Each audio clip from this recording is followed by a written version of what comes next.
Hi, everyone.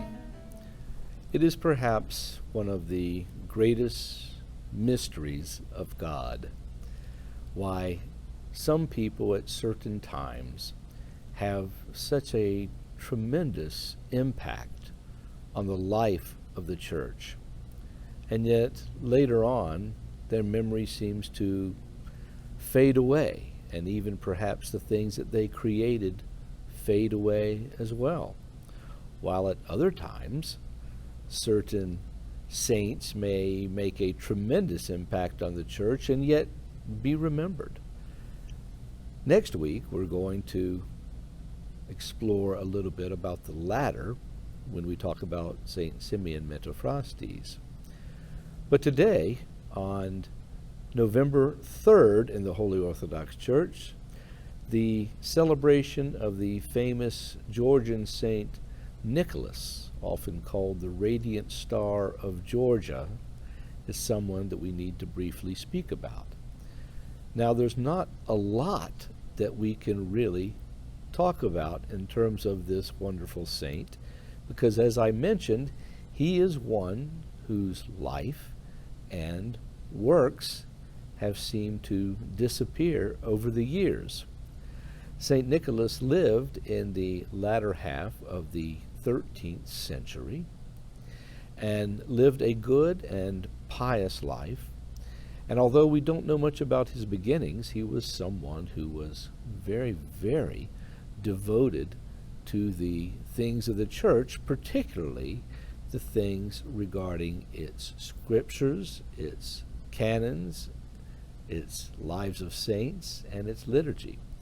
In fact, he was known as perhaps the greatest liturgist of the Georgian Orthodox Church at that time. Now, of course, in the Orthodox Church of Georgia, we have many, many things that seem to exist in a pristine form that we don't find in any other places. For example, there's lots of translations from Greek into Georgian that have been lost in the other churches.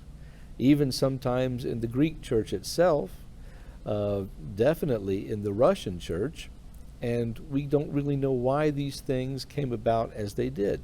But the Georgians were able to preserve many of the ancient translations of different things from the Greek that really astound us today. The Liturgy of St. James is a good example, which the Georgian church most likely was still practicing in its fullness for about 1,000 years. And so scholars often look back to the Liturgy of St. James in Georgian as a more pristine example of what that liturgy was in the Greek. But St. Nicholas is someone who took all these things very, very seriously.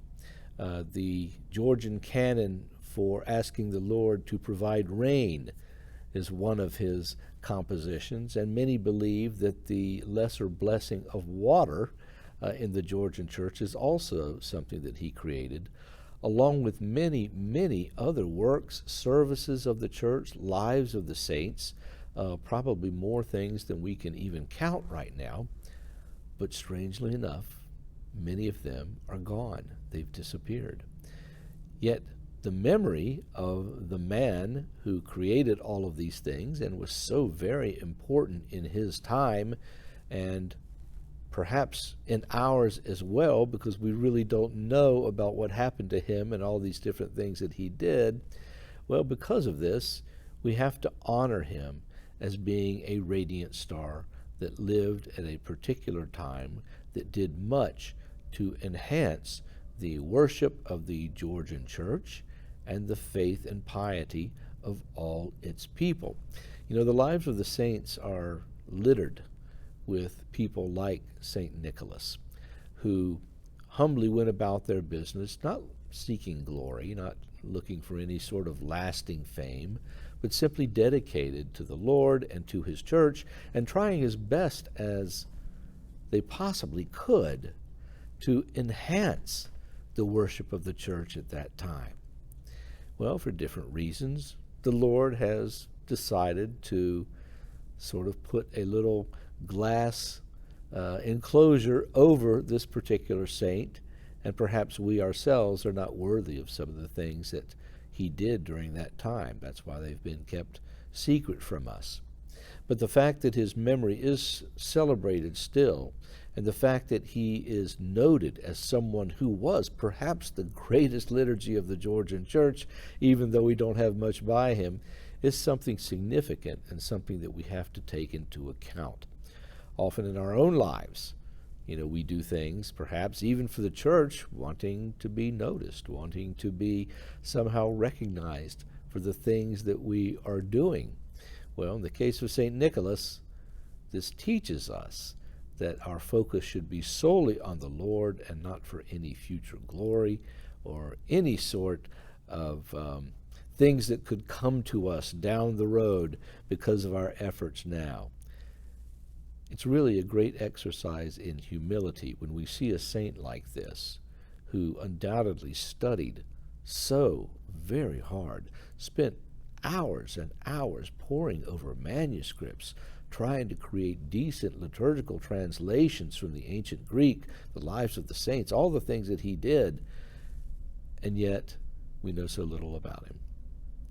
But that sort of effort never goes unrewarded, and the fact that he is known now for the fact that he was someone that accomplished all this, even though the work of his hands has not come down to us, is very significant and should show all of us the true way of serving the church and attaining true humility before our Lord Jesus Christ. Bye-bye.